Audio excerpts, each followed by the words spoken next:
Hola, muy buenas. Sed muy bienvenidos y bienvenidas a un nuevo episodio del podcast del blog Tigriteando con vosotros y vosotras. ¿Veis? Y hoy vamos a hablar de expectativas versus realidad.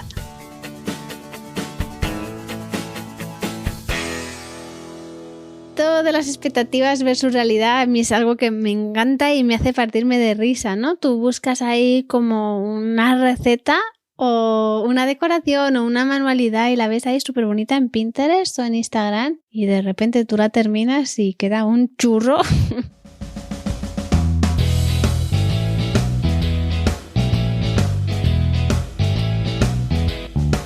Muchas veces está rico, ¿no? Por ejemplo, las recetas y otras veces es como, ay, Dios mío. Pero al final tú te llevas como una pequeña decepción de lo que tú tenías en tu mente que iba a ser y lo que realmente ha pasado, ¿no? Es como estabas en la zona de tu fantasía pensando que solo por hacer la receta o seguir las instrucciones que te venían en ese blog o en esa web o en ese libro te iba a salir perfecto, sin tener muy en cuenta que igual hay mucho trabajo entre medias. Se ha repetido muchas veces hasta lograr dominarlo. Al final coger la foto más bonita para ponerla en Instagram o para ponerla en un vídeo o en un libro. Y al final, sobre todo, el tiempo que tú has invertido seguramente no sea el que ha invertido la persona que tiene o que ha preparado eso para redes sociales o para un libro o para Instagram o para donde sea, ¿no? Y muchas veces, sin querer, nos pasa lo mismo con nuestros niños y nuestras niñas y les estamos exigiendo que sean foto Pinterest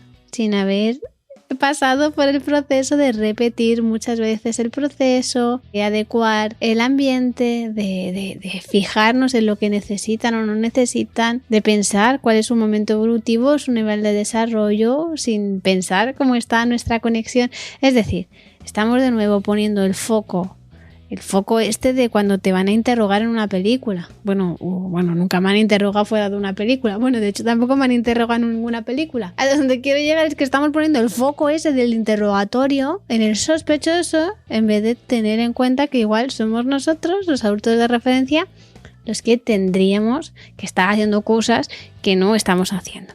Y de eso vamos a hablar en este podcast. Espero que os guste. Ya sabéis que cuando escucháis estos podcasts os pido que os quitéis un poquito el sombrero de la culpa para enfocarnos en la responsabilidad. Si todos los peques siguen vivos, medallita, y vamos un poco a trabajar en qué podemos hacer o dejar de hacer para poder tener una vinculación lo más sana posible con ellos y ellas. Ya os he explicado más veces el modelo del iceberg por el que hay una parte que es el comportamiento que vemos, la parte visible, que la vemos, la tocamos o la podemos observar, escuchar y demás.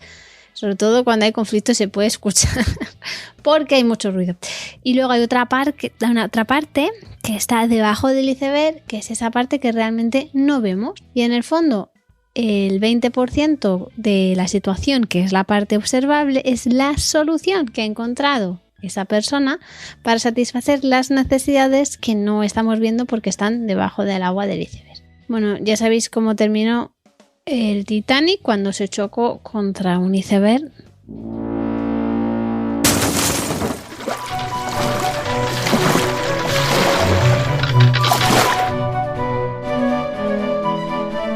Murió mucha gente. Leonardo DiCaprio y Kate Winslet tuvieron un grave problema de pareja.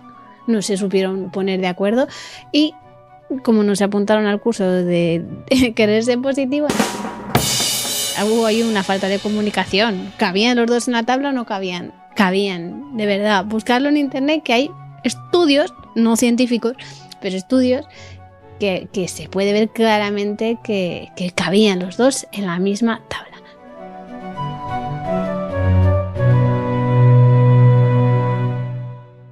Pero no hubiera habido pelis, ¿no? Porque hubieran tenido una vida muy feliz, o no, igual no, porque estaban al principio de su relación. Bueno, bromas aparte, lo que pasa cuando perdemos de vista que debajo de la puntita del iceberg hay mucho hielo, mucha desconexión, mucho lo que sea, nos vamos a chocar y nos vamos a morir seguramente, pero nos vamos a hacer daño.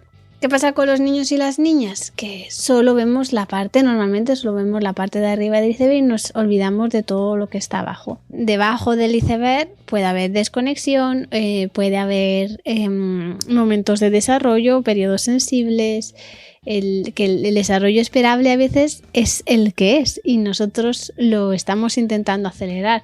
Puede haber problemas de integración sensorial, puede haber miedos, emociones difíciles y bueno, donde quiero llegar hoy es que también puede haber expectativas no de los niños y las niñas tienen la expectativa de que su padre y su madre o su adulto de referencia les van a cuidar y muchas veces no lo reciben aunque les estemos cuidando de la manera que ellos pensaban. Eso es la expectativa del niño. Pero hoy quiero hablar de la expectativa que tenemos los adultos. Ajustar las expectativas del niño o la niña que tenemos delante nos va a permitir tener una crianza mucho más consciente, mucho más respetuosa, mucho más fluida y mucho más fácil en definitiva. Para mí la herramienta para poder ajustar esto de la mejor forma posible es la observación.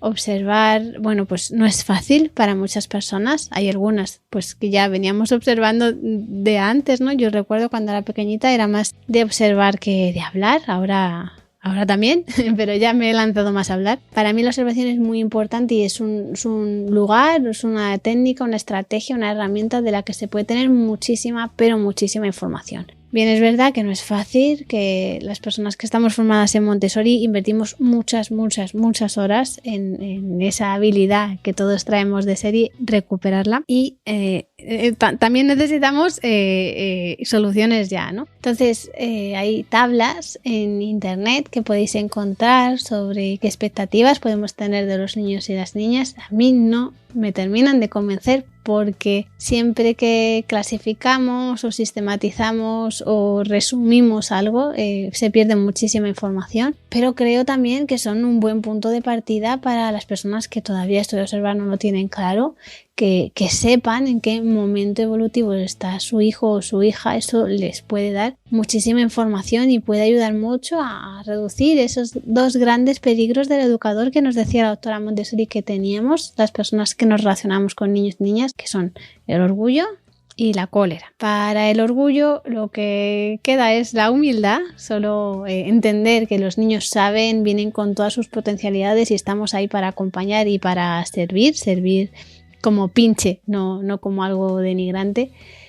Y para la ira, pues lo que nos queda, yo antes decía la paciencia, pero creo que no, que lo que nos toca es la presencia, dar presencia. Y para dar presencia igual primero tenemos que hacer un proceso personal previo de tomar conciencia. Eso igual lo dejamos para otro podcast o podéis escuchar mis estrategias o mis herramientas de autoconocimiento.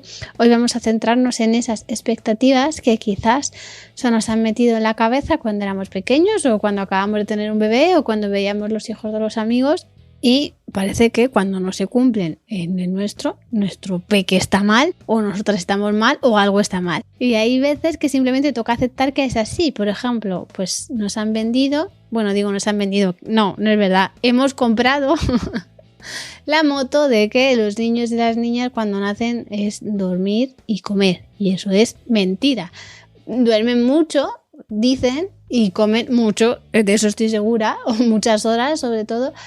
Pero no hacen solo eso, al final pues tener peques tiene una serie de tareas aparejadas que son muy duras y son muy complicadas y es verdad que hay estrategias que nos facilitan muchísimo la vida. En mi caso el porteo fue una salvación y un disfrute, ¿no? De hecho hasta casi lo echo de menos, el que todo fuera tan fácil como coger a mi bebé y ponérmelo en el fular. Ojalá pudiera seguir usando esa varita mágica ahora, ya no. Pero donde quiero llegar es que teníamos una serie de expectativas de lo que era un bebé. Eso estaba en nuestra zona de fantasía, no era verdad. Y muchas veces cuando vemos que no se cumplen, nos frustramos. Y en vez de tener 30 y no sé cuántos años, o 20 y no sé cuántos, o 40 y no sé cuántos, de repente volvemos a tener 3, 4 años y creemos en la magia de las varitas mágicas, que ojo que yo sigo creyendo porque la varita mágica está en tu mirada. Entonces, me parece que lo más importante es reducir expectativas. Y para mí, reducir expectativas es muy importante porque soy una persona autoexigente y esa autoexigencia al final se acaba filtrando en todas las personas que tengo a mi alrededor. Entonces, tengo que hacer este ejercicio, elijo hacer este ejercicio de bajar expectativas. Expectativa del día, todas hemos sobrevivido, todo el mundo está bien, todo el mundo está sano, medallita, ya está. Cuando tu única expectativa es seguir respirando, pues tienes bastante fácil la posibilidad de cumplirlo. Eso hace que se reduzca la frustración y mira, qué bien, que todo va a fluir mejor. Esto igual me estoy diciendo, veis, se te ha ido, igual tenías razón, no lo dudo. Pero en el fondo de lo que estoy hablando es de que ya que no podemos controlar la vida como nos gustaría que nuestro bebé fuera a dormir y comer y pues si ya es del tirón y las horas que a mí me gusta dormir, pues ya, pues genial. Y nos encontramos con otra situación que es totalmente distinta, ¿no? Entonces, bueno, pues vamos a pensar qué parte podemos aceptar y desde la aceptación vamos a poder buscar soluciones. Pero desde luego, para mí, pensar que sigo respirando y que esa sea mi gran expectativa, respirar en el sentido de sobrevivir y respirar en el sentido de estoy siendo lo más consciente que puedo de las cosas que me están pasando, estoy estando lo más presente que puedo en este momento, no me voy al futuro, no me voy al pasado, doy presencia. Para mí esa es una buena expectativa que poder cumplir.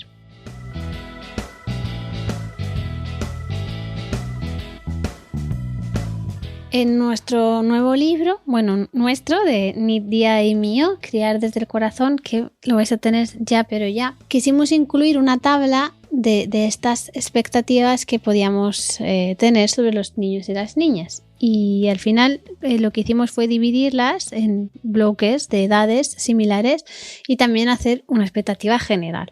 ¿Cuáles son esas expectativas generales que tenemos todos los seres humanos? Pues son las tendencias humanas, que ya sabéis que son, ya sabéis si habéis escuchado otros podcasts, una serie de instintos que nos motivan a todos los seres humanos a comportarnos de una cierta manera. ¿Y qué nos va a permitir esto? Adaptarnos y por ende sobrevivir. Están presentes toda la vida, aunque es cierto que hay tendencias humanas que se manifiestan de una forma muy, muy específica en una etapa de la vida que en otra etapa de la vida no lo es tanto, ¿no? Por ejemplo, el movimiento es no específica, pero se manifiesta de una forma muy, muy, muy intensa. De hecho, hay hasta un periodo sensible que es el de movimiento en la primera infancia. Después aprendemos moviéndonos, sí, muchísimo mejor, lo necesitamos, por supuesto, pero no es tan absolutamente esencial como lo era en la primera infancia. Otra, por ejemplo, la necesidad de la abstracción, pues esa los niños y las niñas muy pequeñitos lo están haciendo, pero a un nivel muy, muy, muy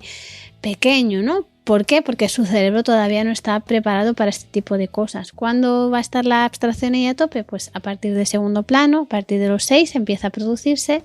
En la adolescencia empiezan ya a tener un pensamiento lógico y abstracto mucho más preciso, que se complementa por otro lado con otras necesidades que desde luego no son las de hincar codos, ¿no? Están en otro momento emocional.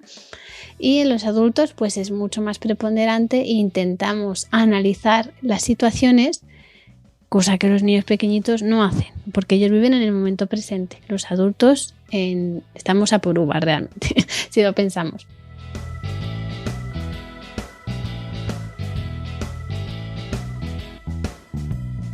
Estas tendencias, os hago así un resumen rápido. Hay unas relacionadas con la exploración, que son orientación, orden, exploración y movimiento. Hay relacionadas con el trabajo, la autoperfección, la manipulación de cosas, no de personas, la repetición y el trabajo. Tendencias relacionadas con el funcionamiento de la mente, que serían la abstracción, la imaginación y la conceptualización.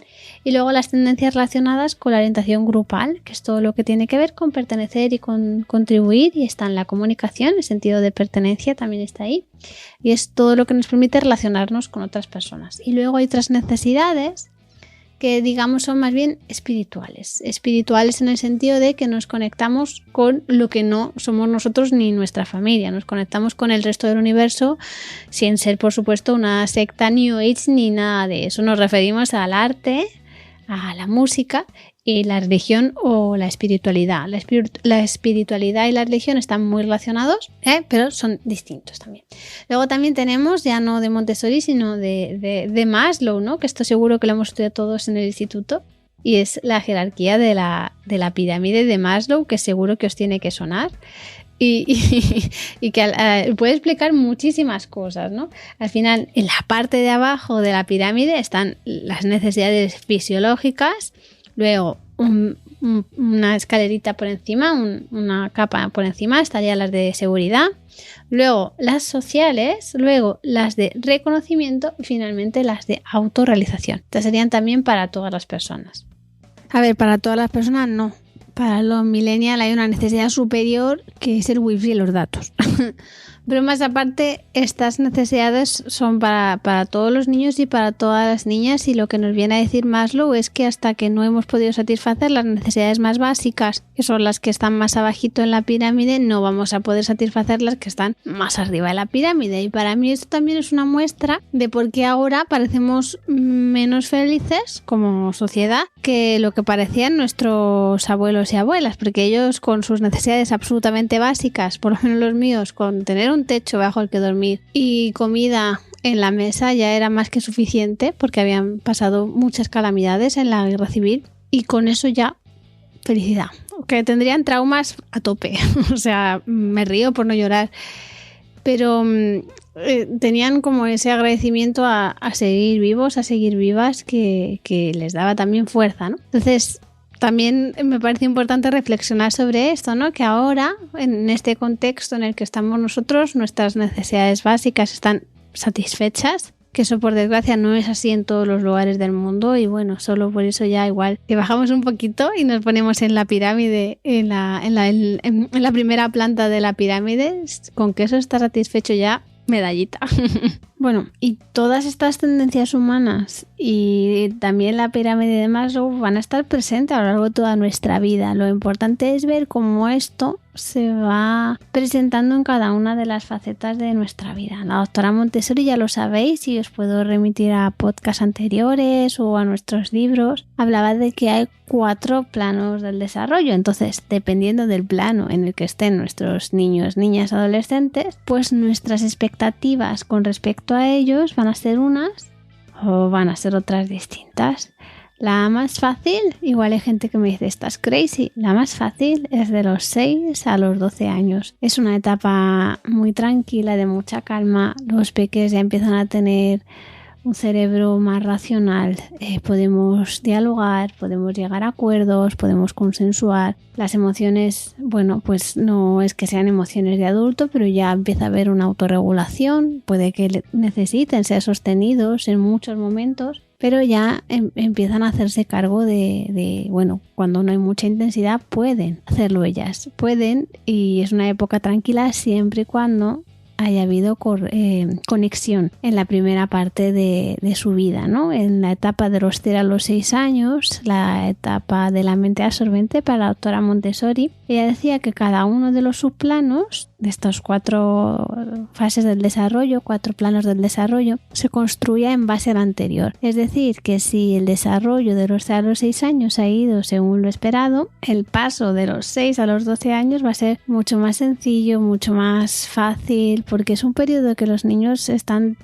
construyéndose, pero desde la calma, ¿no? No hay cambios muy bruscos como se va a ver en el periodo de los 0 a los 6 años o en el periodo de los 12 a los 18. Hay muchísimos cambios, hay mucha crispación, hay mucha emoción, mucha vulnerabilidad. Ahora ya sabemos que, bueno, en la adolescencia se produce una poda sináptica, cambian un montón de cosas, y los niños, las niñas, bueno, los adolescentes, pues no necesitan estar estudiando, hincando codos me refiero, pueden estar investigando y pueden estar practicando, pero ese aprendizaje tan rico y con tantas ganas que tenían en el segundo plano del desarrollo, de los 6 a los 12, ya no se va a producir. Y esto a nivel académico, pero en casa va a ser complejo poder sostener todo esto que es la adolescencia si no hemos hecho la parte previa de conectar con ellos y ellas, ni en el 0-6 ni en el 6-12. Y tampoco que nadie se asuste, ¿no? Porque nunca es tarde. Pero bueno, volviendo a esto de las expectativas, teniendo en cuenta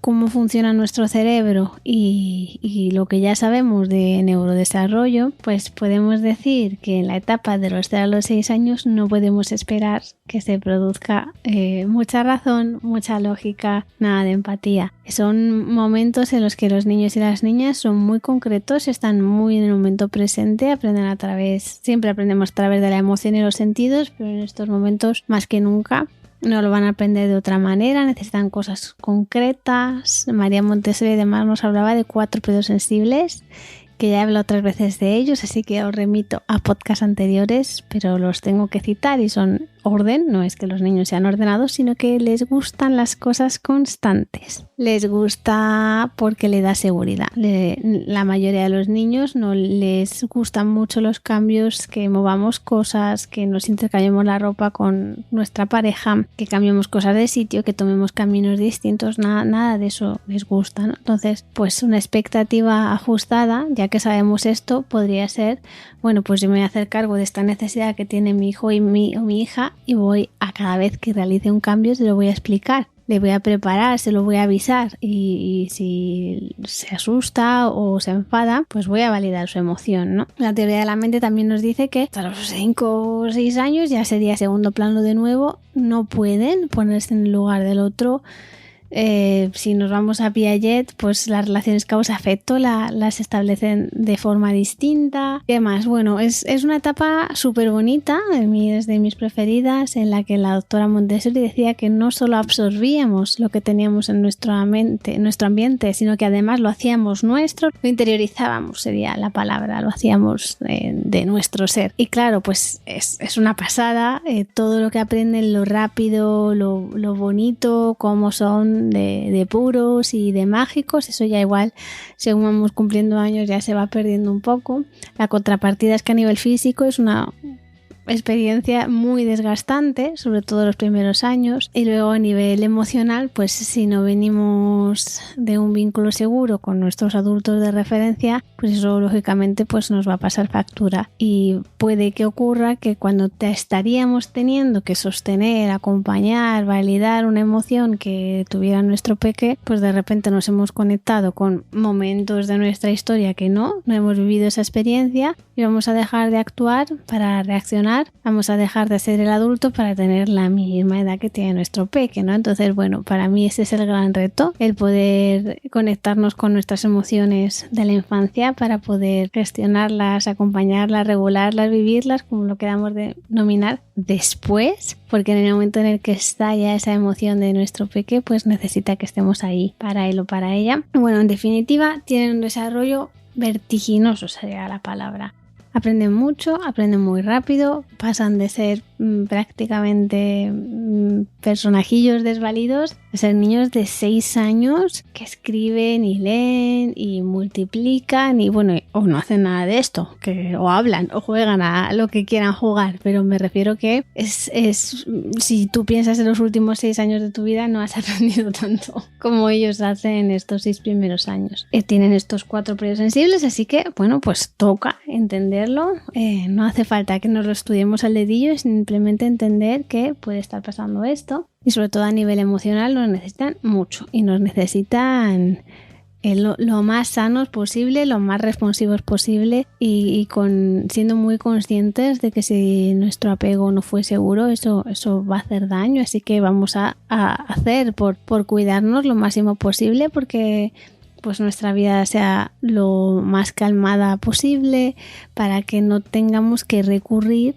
a esas interacciones que se van a dar cuando nuestro cerebro entra en modo supervivencia y va a tirar de lo que aprendió cuando era pequeñito. Y eso, pues, dependiendo del sistema del que vengamos, puede ser muy doloroso para los niños y para las niñas. Y bueno, hasta aquí esta primera parte del podcast. No termina aquí, nos han quedado un montón de cosas en el tintero, pero no quiero que sea muy largo para que no lo veáis como un reto inalcanzable. Vamos a ajustar un poco las expectativas también al tiempo que vosotros y vosotras tenéis. Entonces terminamos aquí el podcast, pero la semana que viene vais a tener la segunda parte y de hecho va a haber una tercera parte. O sea que vamos a hablar de esto largo y tendido. Espero que os haya gustado. y nos escuchamos en el siguiente podcast. Un beso muy grande. ¡Mua!